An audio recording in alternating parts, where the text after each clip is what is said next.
Before we start, this video is sponsored by no one. Wala naman kasi akong sponsor.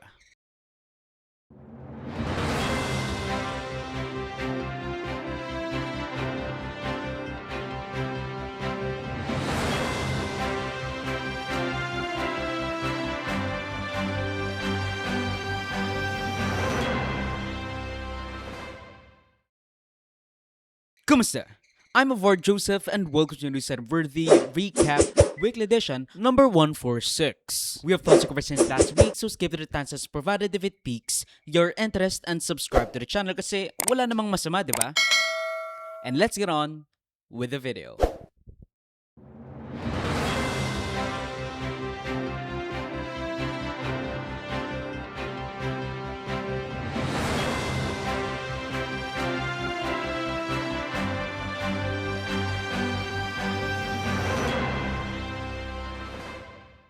Marcoleta versus Lacson, sinong mas pogi? Now what do you get for being a contrarian? Ang problema natin is the West Philippine Sea, sabi natin, ano. But sinong agency ng government ang nag-empower sa ating mga kababayan para malaman nilang complications ng West Philippine Sea? Isipin po natin, sir, there is nothing as West Philippine Sea. Wala po yun. That is a creation by us. Sa totoo lang po, kahit nabasahin mo yung ating mapa or what, there is no West Philippine Sea. Ang West Philippine Sea, yun po yung area na kiniklaim natin, ito yung exclusive economic zone. Ano ba talaga ipagpapatayan natin dito? We will offer our lives, including the lives of our children, and to die for it, for something that is not even within our EEZ. Ang gawin natin po para madali, i-give up natin yung KIG. Then, mako-coordinate na natin lahat. But until and unless nandun yung KIG, wala nga po nasa labas po ng ating exclusive economic zone. Paano po malalagay sa entire West Philippine Sea? To the point na ikaw na ang mukha ng mga leading chinators sa ating bansa. Linawin natin, hindi nyo talaga ipinamimigay. Bakit ko ipamimigay? Nandun na nga tayo, pamimigay mo pa. Sinabi ko lang. Oo. Kasi dapat maintindihan ninyo. Kung hindi nyo ma-enclose, kaya ko lang naman nasabi. To emphasize the point. Nagkaka-problema kasi, to emphasize the point, Oo. para wag kayong magka-problema. Kasi namumroblema sila, hindi sila makagawa ng mapa. O di give up nyo. Parang sinabi Pero, nyo na, ano lang yun eh. kung hindi nyo gagawin yan, pamigay nyo na lang, parang gano'n. Hindi ba? Bakit naman na 17 years na nakakaraan, ba't di nyo pa magawa-gawa? Kung talagang gusto nyong gawin, matagal nyo nang nagawa yan.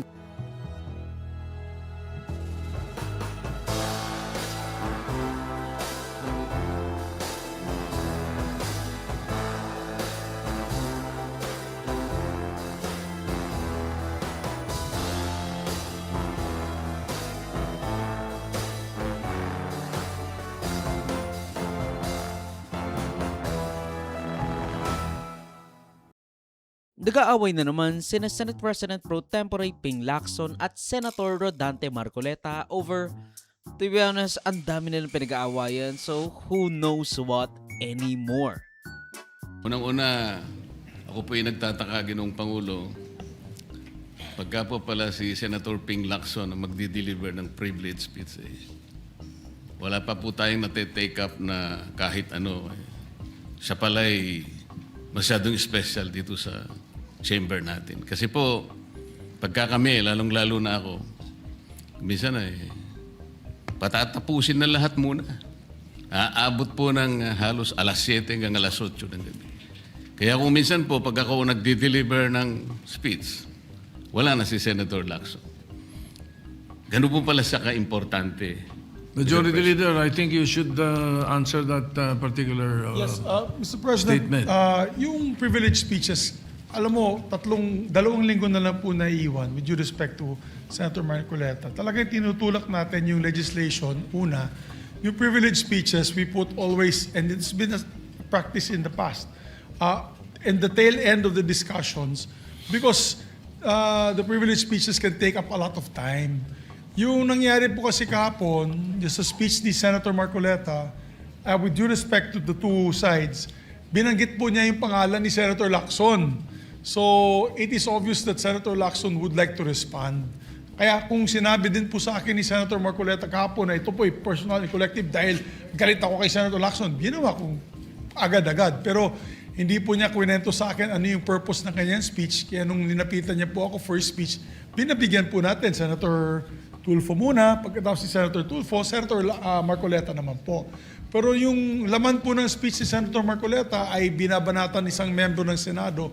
Obviously, that member of the Senate will stand and defend themselves. We have to give them priority. It goes for any member of the Senate, Mr. President. Ang problema kasi, hinahanap ng senador at dating Blue Ribbon Committee Chairperson Rodante Marcoleta ang findings o report ng komite under Ping Lacson. Sabi niya bakit daw ang tagal nilang maglabas ng partial report sa mga flood control hearing? Inabot na yan ng ilang buwan. Wala pong gustong maglihis sa usaping flood control. Ako nga po, very passionate po ako dyan, mulat sa pool. Wala po kayo rito. Ako po'y talagang lumalaban sa korupsyon. Pagdating sa national budget, pagdating sa lahat ng usapin, hindi nyo po matatawaran ang aking hangarin, maituwid ang lahat ng katiwalian dito sa ating bansa dahil hindi po tayo muusad. Pero enough is enough. Patuloy po kayo sa pag-atake sa akin. Balikan nyo po, res ipsa loquitur. Andyan po lahat eh. Wala po ko inimbento. Salita nyo po lahat yan eh. Sabi niyo, iniinsulto ko kayo. Sagutin niyo po. Totoo po ba o hindi yung ating napanood sa mga video? Totoo po ba o hindi yung aking mga binanggit? Tapos na po kayo. Tapos na po. May I respond, Mr. President? Yes, please, go ahead. Mr. President, Your Honor, have you read the partial committee report? Ganito po ang nangyari, Mr. No, have you read President. the partial committee report? That is my question, Mr. President. Binasa ko po, ngunit hindi ko po magawan ng paraan kung paano ko po itatrato. Kasi kahit na po ganun ang nangyari, tiningnan ko po eh. Kaya lang, sabi ko sa mga staff ko, nung mag-meeting kami, bakit ka ako wala man lang pirma ito? Ito po italiwas po sa inyong ipinahayag kahapon. Sinabi niyo President, rito, If I may be natanggap allowed, ko, Mr. President. patapusin niyo muna ako para may paliwanag ko kung bakit hindi man lang ako sumagot sa inyo dito sa ibinigay niyong material na ito. Kasi sinabi po ninyo, for one, I have it on record that his office already received a copy of the BRC Partial Committee Report as early as February 11, both hard and soft copies, but he has not signed it, even with I dissent remark. Tinanong niya pa bakit daw kasi walang pirma si Lacson dun sa report na yon. Bakit niya raw ayaw pirmahan yung sarili niyang gawa? It follows that as chairman, I was first to sign before routing the same contrary to his claim that I did not. Kahapon lang po namin nakita ito, Mr. President. Pero hawak ko po dito yung ipinrint naming kopya na nakuha lang namin sa isang link sa PDF document. Kami lang po nagprint nun. Wala pong pirma. Mr. President, we assume that it came from the office of Senator Lacson or probably from the Blue Ribbon Committee. I would not assume otherwise. So sabi ko, kung walang pirma ito, wala man lang covering letter, ano bang gagawin namin dito? Gagawin ba nating banderitas ito?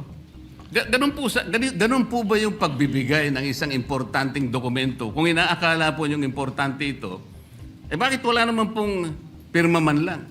Sa akin So palagay, hindi po ganun ang pagtrato sa amin bilang miyembro ng Blue Ribbon Committee. Dapat man lang sana, kahit na initial nyo lang po at meron siguro kayong instruction doon, anong gagawin namin dito? Ang problema kasi kaya wala siyang pirma doon is because hindi naman kailangan yung pirma niya doon or the very least doon sa draft para pirmahan nila isa-isa ng mga senador kasi nga binigyan din sila ng digital copy at ng physical copy. Sa tingin mo ba i-affix ni Senator Ping Lacson yung kanyang e-signature sa PDF na yun tapos ibibigay sa'yo? Of course not. I mentioned it in my privilege speech. Binigyan po natin ng tiki-tiki isang kopya na may watermark ng kanilang opisina. Una, nagkaroon po tayo ng isang masamang experience na nag-leak yung nauna ng ni-route na committee report. So naisip namin, para matunto natin kung saan opisina manggagaling ang leak, bigyan natin ng tiki-tiki isang kopya, hindi po talaga pipirmahan yun kasi advance copy po yun eh. Nasabihan po namin ang kanilang mga staff na kapag ready na sila na pumirma at nabasa na nila, hudyatan nila kami, ipapadala namin yung physical or yung hard copy. Nandun po yung signature page, nakapirma po ako doon. Hindi ko po pwedeng ikalat yon nang wala akong pirma kasi ako yung chairman. Hindi niyo po narinig yung aking paliwanag sa aking privilege speech na talagang walang pirma yung aming ikinalat sa bawat miyembro. Dahil yon para lang mapabilis kasi 400 pages po. Alam ko magtatagal mabasa. So para simultaneously, isipin niyo po Mr. President, kung isang kopya lamang yon na aking igagala sa 17 o 20 miyembro ng Blue Ribbon Committee, isang taon po, baka hindi pa tapos mabasa. So gumawa kami nag-devise po kami ng isang pamamaraan para simultaneously, sabay-sabay nila mabasa with the advice to their staff na kapag nabasa na at ready ng pumirma, sabihan kami, dadali namin yung kopya na mayroong signature page at sa kanila pipirmahan. Katunayan kahapon po si Senator Bam Aquino. Binigyan namin sa kanya yung may signature page at pumirma siya. Hindi po matatapos kung yung 467 yata na pages, iisa-isahin namin iikot. Ang problema kasi, kahit na mayroong 4 na senador na ang pumirma, Lacson as the chairperson ng Blue Ribbon Committee, si Hontiveros, Pangilinan at Aquino, kakailanganin pa nila ng 5 pirma bago pagdedebatihan ang nilalaman ng kanilang partial report kasi nga 17 ang members sa Blue Ribbon Committee at kailangan nila ng simple majority. Parang ang nangyayari kasi sinasabi ni Marcoleta, naku! Kung ako pa rin ang Blue Ribbon chairperson, malamang meron na akong report dyan, hindi pa nalalaman yung ebidensya. Kung ako po ang chairman ng Blue Ribbon Committee, Mr. Chair, Mr. President, Kinwestiyon din ni Marcoleta yung pag-question ni Lacson sa nagsasabing 18 ex-Marines implicating high officials sa gobyerno na dating secure raw ni Zaldico implicating BBM, Senate President Tito Soto, Romualdez, Zaldico, and even De Lima and Trillanes. This is a parallel sa pag-question ni Marcoleta sa sinabi ni Lacson regarding the Discayas. so gusto ko pong malaman, Sir President, kung totoo po lahat ang kanyang paninindigan na pupuntahan natin ang lahat ng ebidensyang maaari nating makuhanan, pwede po bang revisyuhin niya yung aking privilege speech? Nandun po lahat, inisa-isa ko. At nagtapos nga po ako doon sa 18 ex-marine officials sa iba pa yatang mga official ng ating sandatahang lakas ang nandun. Lahat po ba nun ay pupuntahan natin? Open po ba siya, Mr. President, na puntahan natin? Alang-alang doon sa pagkuha natin ng katotohanan. At makukuha lang natin ang katotohanan kung aharap lahat ang mga taong binanggit ko sa aking privilege speech. Longer has the No, floor. Mr. President. Senator, the majority leader. Yes, para wala na daw gulo, na di pa lalaking gulo, binulungan ako ni Senator Lacson. Yes daw. Naglabas kasi ng minority report sina Marcoleta at Amy Marcos along with 4 other minority senators basically pointing to BBM bilang punot dulo ng flood control scandal without actually pointing to BBM. Kung magkatitignan nyo, nakalagay lang doon question mark. Pero malamang sa malamang ang tinutukoy nila dyan is si BBM bilang pasimuno ng lahat. Which is, not really far off, but who knows. He also definitely alleged na the BRC is still shielding Marcos allies tulad nila Bonoan, lalo na si dating House Speaker Martin Romualdez. Senator Lacson, Mr. President, napupuntahan natin lahat ng lugar na kung saan ang ebidensya. Hindi po ba kayo po'y nagpahayag noon dito sa plenaryo, Mr. President, Senator Lacson, na sinabi nyo na ang presidente ay name drop ni Yusek Bersamin. Hindi ko man lang po nakita yung kanyang katauhan na ipinatawag nyo dito. Samantalang napakalaki ng dapat niyang ipaliwanag sapagkat kayo po ang nagsabi sa pamamagitan ng pagtitiwala ninyo sa ibinigay na testimony ni Yusek Bernardo na niname drop niya ang Presidente. 100 billion pesos po ang pinag-uusapan dito na kung saan ang porsyentong tinanggap nila sang-ayon din sa inyong pagpapahayag ay 8 billion pesos. Nagtataka po kami, ang taong bayan, hindi nyo man lang pinatawag si Yusek Bersamin. Pero, bumanat si Lacson saying na kung babasahin mo yung partial report na binigay, nakalagay doon na dapat magkaroon pa ng further scrutiny at investigation sa involvement ni Romualdez along with recommendation for charges laban sa ilang mga matutunog na pangalan. Kung baga sinasabi ni Lacson doon, since wala pang masyadong malaking ebidensya bukod sa mga sinasabi ng Diskaya, of which they have not actually have any that could materially involve Romualdez, ang sinasabi ng Blue Ribbon Committee Chairperson na si Ping Lacson is magkaroon ng case build-up kay Romualdez kasi malamang sa malamang meron din yan. Kaso of course, kailangan nating magdig pa ng magdig. Mahirap po. Gumawa na nga kami ng paraan para matakil na sa floor, ma-defend ko, at makamove forward tayo na tulad ng binanggit ko sa aking privilege speech, simula na tayo uli ng mga panibagong pagdinig. Ngayon, sinabi po ni Senator Marcoleta na bakit hindi inimbitahan si Undersecretary Bersamin. Kaya ko po tinanong, kung nabasa niya na yung report, kung meron po siya maipakita sa akin doon sa committee report o doon sa TSN, doon sa minutes ng pagdinig na nabanggit ang pangalan ni Undersecretary Bersamin, bukas na bukas din po o bigyan natin 3-day notice rule. Tatawag po ako ng pagdinig, ipapatawag natin si Undersecretary Bersamin. Ang binabanggit niya po yung aking interpellation sa DBCC na kung saan si Undersecretary Bernardo gumawa ng personal na sulat kay Pangulong Bongbong Marcos. At sinasabi niya doon na ito yung mga personalidad na alam niya, na naalala niya na merong allocable at kung ano-ano pa. Wala po sa Blue Ribbon Committee minutes yun.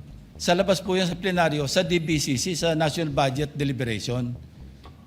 So kung may papakita po sa akin ng ating kasamahan, Senator Marcoleta, na merong isang mention sa affidavit o sa salaysay ni Undersecretary Bernardo na binanggit si Undersecretary Bersamin, di tumawag po tayo ng pagdinig at mag-motion siya na ipatawag kung sino man ang gusto niya ipatawag. Ngayon, si Governor Chavit Singson, wala naman pong paliwanag. Ano po yung ite-testify? Konektado po ba sa issue at hand, which is the flood control projects? Kung konektado po, sana sumulat po siya sa chairman at sinabi niya, ito yung lalamanin ng ite-testify o ito yung naka-attach yung draft affidavit ni Governor Chavit Singson. Sino naman ako para tumanggi na ipatawag kung sino man yung resource person? Nagpadala nga siya ng surprise witness, siya lang nakakaalam eh. Hindi ko po inawat eh. 6 people ang nandun. Okay, sir. Ex-Congressman Saldico, of course, Senator Bong Revilla, tapos Senator Cheese. Lahat ng nag-PPI ngayon, yun ang kasama doon. Senator Joel, Senator Jinggoy. Yeah. You confirm that? And ex-Congresswoman Mitch. But no Romualdez, sir. What? ibang kategory. Meron din recommendation kay former Speaker Romualdez. Okay. Pero hindi siya kasama doon because kinag-authorize namin based on corroborative evidence eh. Kasi all others, yung nasa first category, not only the legislators, pati DPWH officials, marami yun, may COA, lahat. Pero sa legislators, kinategorize namin sila into different levels. Yung pinakahuling level, ito yung na-mention ng pangalan, pero walang validation at saka walang corroboration. Pero, bumanat rin si Senator Ping Lacson tagging Marcoleta as defender of Beijing dahil sa mga kontrarya na pinagsasabi that he held grudges dahil pinalitan ni Lacson si Marcoleta as the Blue Ribbon Chairperson, na siya ay pabida from the flood control debacle to Sara's impeachment sa mga Diskaya hanggang sa West Philippine Sea at Kalayaan Group of Islands.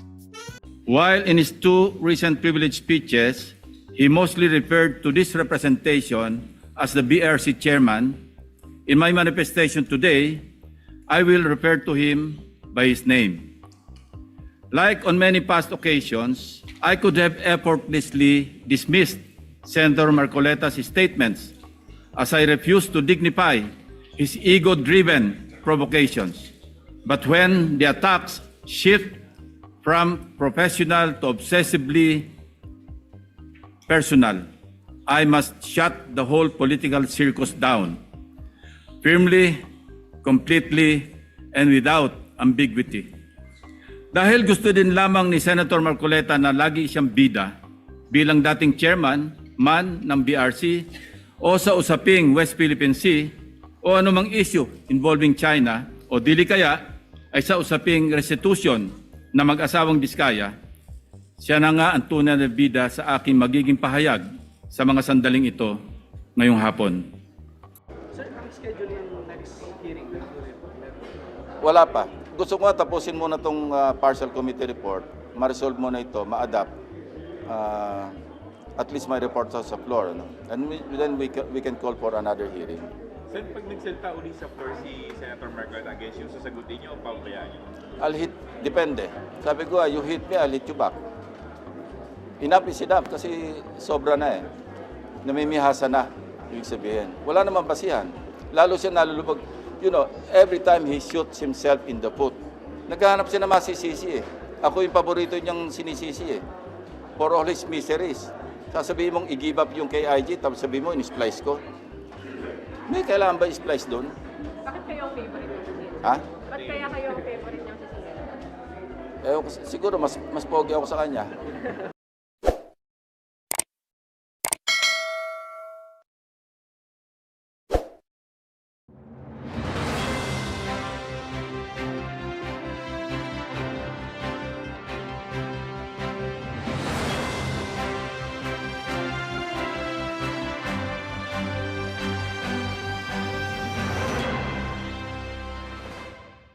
VP Sara versus Madriaga at Shell Jokno. Pasiklaban sa impeachment. What do you get when you threaten the President, the First Lady, and the House Speaker? Huwag ka mag-alala, ma'am, sa security ko. Kasi may kinausap na ako na tao.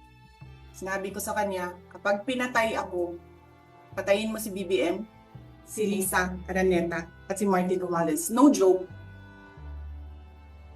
No joke. Nagbilin na ako, ma'am. Pag namatay ako, sabi ko, huwag ka tumigil hanggang hindi mo mapatay sila. And then he said yes. In a fit of rage kasi nakulong yung aide mo. Putang ina ninyong lahat. Martin Romualdez, Lisa Marcos, Bongbong Marcos. The chair declares the sufficiency in substance of Sabala et al. Impeachment complaint. So ruled. The chair declares the Cabrera impeachment complaint sufficient in substance. So ruled.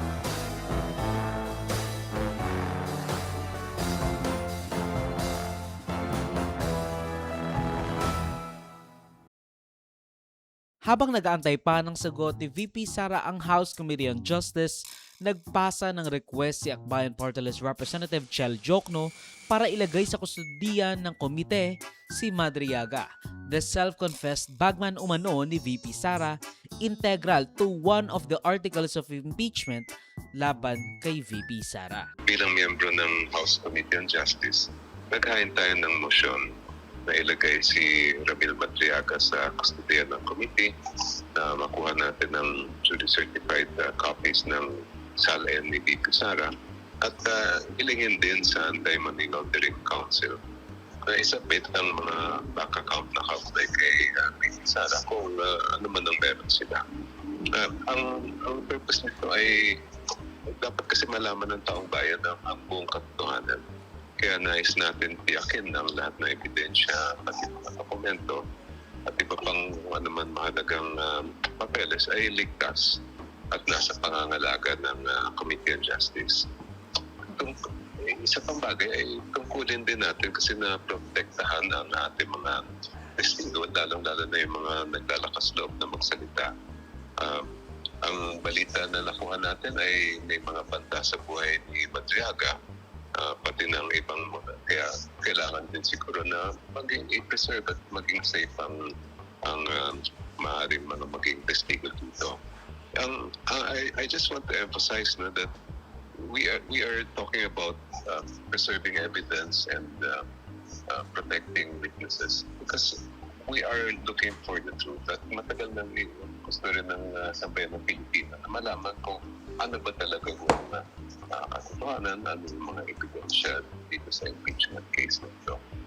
The reason, simple lang. Since parte ang kanyang affidavit testifying against VP Sara, it would be wise for the committee and of course, advantageous sa mga prosecutors at sa mga nagbibintang kay Sara na since parte yung affidavit niya as impeachment, kailangan ay ma-secure yung kanyang buhay. Pero mukhang nasindak itong si VP Sara dito kasi nung una namang lumabas itong si Madriaga, nakatunog na siya. Kaya nga siya nag-release ng press statement a day before Madriaga signed the affidavit at nasa publiko ito. Kumbaga sinasabi ni Sara doon is basically preempting yung mga bintang ni Madriaga saying na gagamitin nila yung mga bank accounts ko, ganyan-ganyan daw, salin ko sa mamumuhay ko kasi nga gusto nila akong ma-impeach. Tapos magugulat ka, halos kinabukasan lang si Madriaga naglabas ng affidavit. Kumbaga natunugan niya na may maglalabas ng affidavit laban sa kanya. Po ba yung final na perjury case ni VP Sara against Madriaga dito pa sa impeachment? Sa tingin ko hindi. Kasi alam mo, ang tingin ko dyan ay kinakabahan na yung kampo ni VP Sara. Alam nyo, kasi yung magiging testimonya ni Mr. Madriaga, yung sa kanyang affidavit, ay isa sa pinakamahalaga at matibay na nakadagdag na ebidensya dun sa mga existing ng evidence nung dating na-impeach siya in 2024. So, kinakabahan na siguro. Yan ang tingin ko, yung kampo ni VP Sara. Nung noon, hindi nila pinapansin. Tapos, biglang kinasuhan na nila. And meron din ako nakita na parang kino-compare doon kina Matobato tsaka Las Cañas. Well, tama po na i-compare kina Matobato at Las Cañas. Pareho po sila. Lahat po sila nagsasabi ng totoo. Ang alegasyon kasi ni Madriaga, bagman siya ni Duterte sa mga illicit activities tulad ng mga POGO at ISIP o Inday Sara is my president to drum up support for a potential presidential run noong 2022. Okay, so nakatanggap nga ho tayo ng sulat galing sa kanya. It's dated November 17. It was coursed through his lawyer. Nagpapatulong siya. Ang sabi niya ay yung sa kaso niya, kinasuhan daw siya ng kidnapping at yun daw ho ay panggigipit lang sa kanya dahil nga daw ay sa kanyang pag-file ng kaso ng land grabbing daw against kay Harry Roque. It's about yung tungkol sa kasi nagpatulong daw sa kanya a group of farmers ng Mariveles, Bataan. Dahil daw doon, binalikan daw siya, kinasuhan daw siya ng kidnapping. So nagpapatulong. And then, nakatanggap ako subsequently ng copy ng kanyang affidavit. Also coursed through the lawyer. Nung una, ang sabi ng lawyers ni VP Sara, dapat lang na masiguro ang kaligtasan ni Madriaga para makita ng Pilipinas yung mga fraud na pinagsasabi niya. As mentioned, we want him to testify so that he can expose himself to the world as a fraud. But what this shows is, or what this starts, is the process to hold Madriaga accountable. That's the primary objective of this. And to signal also to the Vice President's enemies that she won't allow them to dictate the terms of engagement anymore. Because in the impeachment proceedings, if it's proven that Madriaga is lying, there's no consequence to him. Pero dito sa perjury case, kapag napatunayan namin na nagsisinungaling siya, kulong siya.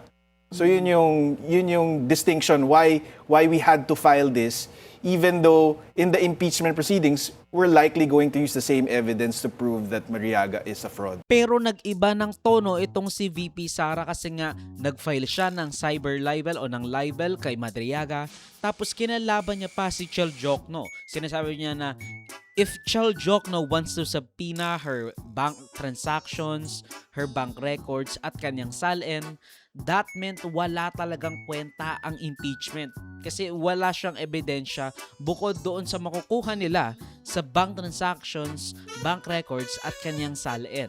Ang sinasabi ni Sara, it's a fishing expedition para malaman nila kung ano yung mga gusot sa records ni VP Sara para yun ang gamitin para sa kanyang impeachment. Ang sagot naman ni Chel Jokno, the reason why we want Madriaga is that so that walang tampering na mangyayari. Naligtas siya at walang mangyayaring masama laban sa kanya. Pero since na-receive ni VP Sara noong March 5 ang ipinadala ng House Committee on Justice, mayroon siyang 10 araw o 10 calendar days para sagutin lahat ng akusasyon laban sa kanya ahead of the hearing. But since linggo ang March 15, she has until March 16, Monday, to actually give her counter affidavit. Alam nyo, hindi ako sure kay Madriaga kung totoo ba talaga yung sinasabi niya o hindi. The only thing I know is that this is a bit hypocritical kasi again, kay Marcos nga, hindi naging sufficient in substance. Ang problema kasi dito is yung optics. Kasi kung iisipin natin, nag-proceed ang impeachment ni Sara pangalawang beses na to. Pangalawang beses na na-proceed ang impeachment complaints laban kay Sara. Tapos itong si BBM na sentro, or at the very least, may kinalaman siguro sa flood control debacle na bilyones ang nasamsam sa Pilipinas. Why did the House Committee on Justice did not find that the impeachment against BBM is in and of itself sufficient in substance and form? Bakit nila binlock ito bago pa magkaroon ng hearing para kay BBM? Kumbaga, sabihin natin totoo na yung sinasabi ni Madriaga. This is pennies compared to what BBM has been alleged to do, or at the very least enabled people to do, katulad ni Romualdez, ni Zaldico at ng marami pang iba. Sabihin na natin hindi niya alam at hindi siya nakakuha ng pera doon. It is still in his purview. It is still in his signatures na makikita marami pang nag-aakusa laban sa kanya. Biglaan agad nagkaroon ng stop sa investigasyon. Kumbaga, pinutol mo yung paa bago pa makalakad itong batang ito.